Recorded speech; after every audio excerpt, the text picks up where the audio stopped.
J'ai 27 ans. Donc j'ai 25 ans. Gladys Kazadi et Marie Lecoq font partie des plus jeunes élus au Parlement bruxellois. Et la jeunesse n'est pas leur seul point commun. Pour Marie, le goût de l'écologie politique est arrivé très tôt sur les bancs de l'école. Cet engagement-là, je l'ai commencé vraiment très tôt quand j'étais à l'école secondaire, plutôt pour Oxfam dans les questions altermondialistes. Et puis ça m'est venu assez vite en fait au niveau politique puisque en 2012 j'ai été tête de liste pour les élections communales à Rochefort, là d'où je viens, dans le fond de la province de Namur. Chargée de campagne pour le CNCD, c'est le travail qui amène la jeune femme à Bruxelles. Tout comme elle, Gladys Kazadi découvre l'engagement politique pendant ses études. À mon entrée à l'université, où j'ai décidé en fait qu'on devait être là où les décisions étaient prises si on voulait être acteur de changement.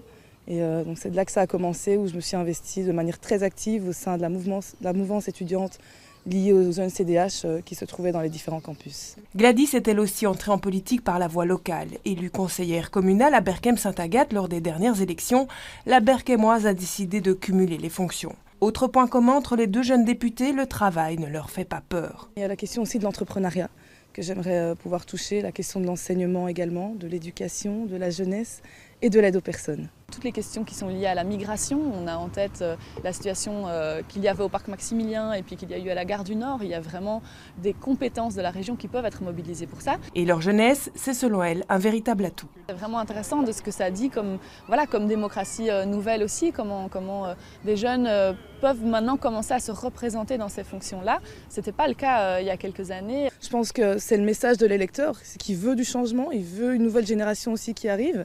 Et c'est très bien, donc on va pouvoir amener un peu de fraîcheur et du dynamisme au sein de ce Parlement.